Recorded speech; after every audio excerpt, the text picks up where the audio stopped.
South Indian natural farming summit 2025 கோயம்புத்தூர்ல இருக்கிற Codissia trade fair காம்ப்ளெக்ஸ்ல நவம்பர் 19ஆம் தேதி அன்னைக்கு நடக்கவிருக்கு. இந்த சுமிட்டை நம்ம பாரத பிரதமர் மோடி அவர்கள் இனாகிரேட் பண்ணவிருக்காரு. இந்த சுமிட்ல இயற்கை விவசாயம் சம்பந்தப்பட்ட ஒரு 300க்கும் மேற்பட்ட ஸ்டால்களை அமைக்கவிருக்காங்க. இது மட்டும் இல்லாம நிறைய விவசாயிகள் லைவ் டெமான்ஸ்ட்ரேஷன்ஸையும் இந்த சுமிட்ல கொடுக்கவிருக்காங்க.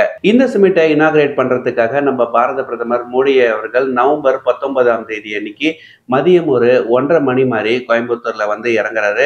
இப்படி இறங்குற இவரு அந்த சுமிட்டை இனாகிரேட் பண்ணி ஒரு 2 மணி நேரத்திலேயே கோயம்புத்தூர்ல இருந்து மீண்டும் டெல்லிக்கு கிளம்பிடுறாரு. பிரதமர் வருகையொட்டி ஜிடி நாயுடு ஃபிளைஓவர் ஆகட்டும், இல்லைன்னா அவினாசி சாலை ஆகட்டும், இங்கெல்லாம் டிராபிக் டைவர்ஷன்ஸா பண்ணியிருக்காங்க.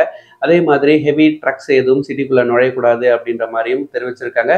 ஏர்போர்ட்லயும் நிறைய ரெஸ்ட்ரிக்ஷன்ஸ் ஆனது வந்திருக்கு. ஸோ நீங்க இந்த சாலை வழியா பயணம் செய்யற ஒருத்தரா இருந்தீங்க அப்படின்னா உங்களுடைய டேவை நீங்க கொஞ்சம் பெட்டரா பிளான் பண்ணிக்கோங்க.